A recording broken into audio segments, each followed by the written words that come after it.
Welcome to Naked Reflections, brought to you from the Wolf Institute. I'm Ed Kessler, and each week I'll be taking an in-depth look at the stories reported by our friends over at the Naked Scientists. What does the latest scientific stuff mean for the rest of us? Stay with us and find out. Hello and welcome to Naked Reflections. I suppose many of us feel the need to believe in something in order to make sense of the world. Whether it takes the form of religious faith, the provability of science, or some strongly held theory, belief seems to matter a lot to a lot of people. But strong belief, fervently held, does not necessarily satisfy another great human need, the need to belong, to be counted in some way. I suspect that many of those who go to places of worship, churches, synagogues, mosques, and temples, don't worry too much about dogma, but just enjoy feeling part of their community and helping to make a difference. Believing and belonging is our subject this week. To believe is not necessarily to belong, and surprise, surprise, to belong is not necessarily to believe. Here's the Astronomer Royal, Martin Rees, talking about these matters on the Wolf Institute podcast, Encounter. I've got no beliefs in religion, no beliefs in any dogma, but I was brought up in a traditional English home where the church existed, and I went to schools where we had chapel, and I came to love the music and the architecture, etc. And I feel that the Anglican Church and all it stimulated is an important part of our culture, and I'm very happy to support it and to attend its ceremonies, and I hope to be buried according to its rites, as incidentally George Orwell said, although he was not a Christian. Cultural Anglicanism is what Martin Rees calls it. With me to discuss the subtleties of believing and belonging are Professor Grace Davey, author of the seminal book Religion in Britain since 1945. A sociologist by training, Grace coined the phrase believing without belonging to describe religiosity and secularization in Britain. This is the argument that although church attendance has declined, people still think of themselves as religious on an individual level, which is why research shows over 80% of the world identify with one religion or another. Grace has just co-edited a volume called the Oxford Handbook of Religion and Europe, which explores secularization, diversity, and somewhat depressingly points out how ill at ease we are across the whole European continent. And with Grace, I'm delighted to welcome back Rabbi Danny Smith, who trained as a psychotherapist and counsellor. Danny is Minister Emeritus at Edgware and Hendon Reform Synagogue and was lecturer in pastoral care and counselling at Leo Baeck College, one of the largest progressive rabbinical seminaries in Europe. Welcome both.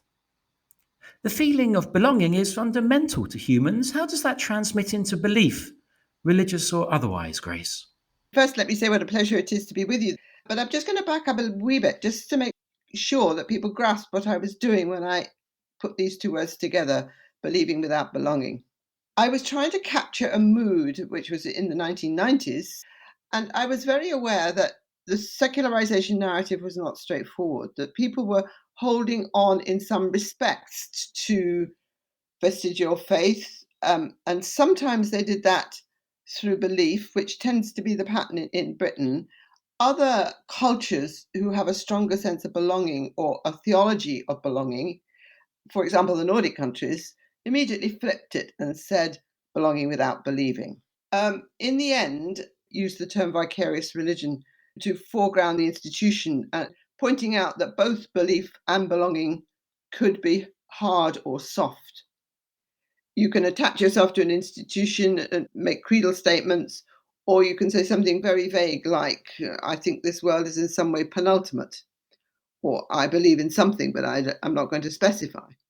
Now, it's rather the same with belonging, that you can be active, church-going, or observant in whatever religious community you are part, or you can simply say, I'm glad that institution is there. I put my hand up and say, yeah, I like the Church of England. I like my Jewish community, but let the others just get on with it, and I'll dip in when I want to. And then you have the notion of this community doing something on behalf of everybody else. That's what vicarious means. Yes, I recognize vicarious religion, people who want the institution to be there for them when they want it, but otherwise do not little to support it without realizing that synagogues and cemeteries and rabbinical schools and require staff and maintenance and huge costs. And increasingly small number of people have to support all of that. It's not going to be there when and if they want it. And I was just wondering if there's a difference between those groups that are the established religion, where the country expects, majority of members in the country just expect it to be there for them, and it often is being supported by the state. And I think that's true in Israel for the Jewish world, for example, that people expect the synagogue to be available to them. Whereas here in England, if you're a minority group, then most of, I think, Jews in Britain appreciate that if they want to have a wedding or a funeral or a bar mitzvah or classes for their children, they may have to pay for it, or at least become members of a synagogue and support the synagogue. And the people who've been most annoyed with me when I said that they have to join a synagogue or pay for it have often been visiting Israelis who feel they've got a right to be in a synagogue and haven't really thought through the consequences of who will support it. I also take that point of the danger of the negative, and I think one of the things mentioned in your book was that those who do not attend, but want it occasionally, want the rituals to remain unchanged, want the thing to be familiar as it was in their childhood or as it always is. Whereas those who are active and attending often welcome change and a change of liturgy or music because they want to keep the thing vibrant and meaningful. The average Jew, I think, when we ticked in a census, what religion are you? When we put Jewish, very few of us were thinking theologically. It wasn't what the issue was. It was, do we identify with a people, a history, a tradition, even if we don't believe. And in fact, quite a few Jews are quite anti-religious, certainly in Israel, and yet they would claim their Jewish identity and not even see it in necessarily religious terms. So, a civilization, a culture, an ethnic group, all of that. So the word religion and belief doesn't necessarily mean quite the same in Judaism as it would, I think, in Christianity, which is more theologically based and, it's of emphasis rather than absolutes. But I think Christianity, if you say I am a Christian, probably many would think in some kind of theological statement is being made there, some kind of faith statement. The danger is that when you start saying, here's where I belong, here's us, you start creating a them, an outside group. And how we handle the them, whether we can be generous and caring and loving, as I think Scripture tells us to be, and I'm sure of it, or whether we treat the outside of the them as a negative, as a danger, if we denigrate them and even hate them, I think that, for me, is the crucial area where religion can become a force for good or bad. All over Europe, I'm beginning to see new configurations that worry me considerably. It comes in different forms in different places, but the common theme is the dominant religion, which is Christian in Europe. I mean, the more belief drops out of it, the more that you are losing belief or becoming more secular. It's laying itself open to be used negatively, in other words, as a bulwark against mostly Islam. For a little while now, we've seen that tendency, say, in Hungary or Poland. I mean, a lot is changing right now, almost as we speak, but you can also see it in the Nordic countries, which is much more surprising. Finland and Denmark are good cases. And I find that belonging or the culturalization of religion deeply concerning. And I think it's happening because we're losing the content. Because, as Danny said, the teaching that comes from the content is welcome the stranger. The generosity, the drawing in, the caring, whoever you are, we care about your well-being. And it's beginning to flip in a way that I think is disquieting. The concept of welcoming the stranger is not necessarily something that only religious people embrace. It's very much part of a humanitarian value. And are we witnessing, and you're at the cutting edge here, are we witnessing more the decline of multiplicity of identity, that we are less comfortable having these multiple identities and that we're being reduced, perhaps under the banner of nationalism or the nation state, to having one aspect of identity? So therefore, to be Russian means to be Russian Orthodox Christian. It doesn't mean Christian anymore, because if I'm a Catholic or I'm a Protestant, I might not be deemed as equal, let alone a Jew or Muslim or other. So is that what's going on? Or is what you're saying that the loss of religious literacy and the growth of secularization means that the religious language is being abused for ideological goals? My hunch is both and.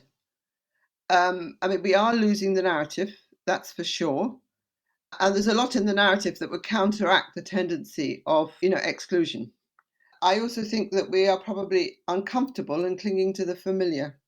Yes, I recognize that. In fact, just to go back to sort of basic religion in the Torah, in the 5 books of Moses, it says once, you shall love your neighbor as yourself, but it twice tells us to love the stranger as ourselves. And in fact, according to Talmud, 36 times we're told to care, provide, shelter, feed, etc., the stranger. It really is stressed, and I'm partly perhaps because that's the harder thing to do. It's not difficult to love your neighbor as yourself. That phrase comes in a passage in Leviticus dealing with how to deal with your brother and your family. It's very much the one who is like yourself, whereas the stranger is the outsider, the other. And I do take the point that secular people can also be inclusive, caring, and loving. I can see it in practice. And secular people can also be exclusive and nasty. So it's not a question of whether you're religious or secular. It's how you treat the one who is other. And the danger with love your neighbors yourself, or even love the strangers yourself, is that yourself becomes kind of the host, normal one, and the stranger or the neighbor is the one who has to somehow fit in to yourself, to your host community. And I think what may be happening on some level, this is a guesswork, is that everybody is beginning to feel like an other rather than truly at home in themselves, in who they are, in their society. And I think just as the world, Professor Davey introduced the idea of multiple modernities, not quite the way I'm using it now, but just as society is now very mixed and multiple, so each of us individually is becoming fairly split and multiple. So a bit of me is quite modern and a bit of me is very conservative, and a bit of me is secular, a bit of me is religious. And the trick, I think, certainly in therapy, was to try and get all these bits working together in dialogue, interculturally. And I guess that's what Wolf Institute is trying to do, is to keep the conversation going, to keep the respect going. We are becoming more diverse, but at the same time, we're becoming more secular. Don't think that you've reversed the secularization process. And I think it's that combination which is very taxing, because we're having to deal with new things, unexpected things, and the natural vocabulary that came from bodies of faith. It has been doing this for centuries, but we don't know them anymore. And I think half belief is a little bit tricky. It's not confident belief, because confident belief is the one that allows you to be generous. And I think in many ways, that's what we're losing. And confident is not dominant. They're different things. For example, if I go back to the Church of England, which is the institution I know best, there's lots of debates about establishment and should it be this and should it be that. Well, I often say, I think that the Church of England needs to deploy its position as a weak established church, no longer able to dominate, silly to try, but very well placed to convene and dialogue. This is Naked Reflections with me, Ed Kessler. Our subject this week is believing and belonging. My guests, Professor Grace Davey and Rabbi Danny Smith. I was listening to Professor Davey, and I wonder, there's something adolescent about the search for identity in extreme ways. As a child is leaving family insecurity, they're looking for who am I, and they often form gangs, peer group gangs with insiders and outsiders. I wonder if Europe is going through something like that. It's a maturation process. And the danger in adolescence is that one sort of forecloses the discussion and says, I am a definite this, I am a communist, I am a Christian, I am a Jew, whatever, and doesn't allow the tension and the multiplicity to grow within oneself and find a more mature internal dialogue that allows for, psychologically we'd say, shadow side or the dark side or the other side or the negatives, and recognize one's fullness of personality in the same way as society is enriched, if one's willing to allow the different voices to have their time and place and be heard, sometimes contradictory voices. I suppose there must be some higher principle that holds us together, respect for humanity, loving the other. And it's easier, I think, for traditional religions to voice this because it's part of our vocabulary.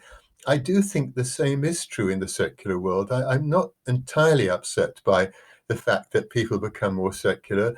As I say, there's some secular visions that really have room and respect for religion, and that's great. And others that decide to fight against anybody who doesn't believe what they believe. And I think that's as bad as religion, when religion becomes intolerant. I wonder too whether we have become a little bit complacent in Europe. After 89, 90, it seemed like, oh, at last it's come right, and we can sit back and relax. I guess from 9/11 on, that became increasingly difficult to do. And it's increasingly difficult to say that when the things go badly wrong, they're the exceptions. They're coming too often. And one thing I think that happens in this is then people turn to authoritarian regimes and the strong leader. That is a recurring theme. What worries me is sometimes when forms of religion, in my case it's forms of Christianity usually, allow themselves to be co-opted in this process. And I think that's something we need to not only think very hard against, but resist. Isn't that the point, that what we're seeing isn't European exceptionalism? It's not sort of this ugly syncretism of radicalization of secular Christianity, if I can call it that, and political ideology. We're seeing it in Jewish radicalization in Israel. We're seeing it in Islamic radicalization. We're seeing it in India with the Hindu Vata. We see it in Myanmar with Buddhist violence and so on. So this is a global phenomenon that we're facing, and isn't limited to any one region or any one faith tradition. I think you're absolutely right. But what I would say, being a European, is I think these are the factors in Europe that we need to pay attention to. Now, you might well see something very similar to that in Modi's India or in Bolsonaro's Brazil or whatever. I don't think I could do the detail of that. And it would be interesting to see if there are commonalities there, or whether they're deploying other aspects of their faith tradition to the same sort of aim. Danny, help us as we bring this podcast to a close. Bring us back to this question, taking what Grace has said, to belonging. First of all, thinking of this last month, I was reading the Orthodox Church, Russian, Ukrainian, and their increasing split and arguments, which are couched in theological terms, but are clearly not about theology, are clearly about territory, identity. And again, what worries me is that in an effort to feel part of the us, part of the majority group, the normal group, each side characterizes the other as the evil, the devil, the anti, whatever. And it's very painful when groups split like that. And it has happened in Europe time and again that, people who are very close to each other, as they argue, can use the most terrible actions and words against each other. Now, you're asking me to bring this together in a hopeful way. And I think there's a challenge here for us. I mean, I'm not predicting the future. I'm saying in a sort of normal Jewish way, so here's the work, here's what we have to do. We don't know where it's going to go to, But we do know what we need to do, and that's to keep reminding ourselves of the humanity of the other, even in a terrible crisis. And that's not easy, when your own home or those that you feel are like you are being threatened. It's too easy to just see the other in totally negative terms. But I don't think that's healthy. That's not going to be a long-term solution. So even in fighting the other, one still has to remember the humanity of the other and the value of the other. And I do think that in the long run, that's what has to happen, even in a situation like Ukraine, Russia, in the long run, that they've got eventually to live together again in a mature way. But it may take a lot of time and work. There, we must bring it to a close.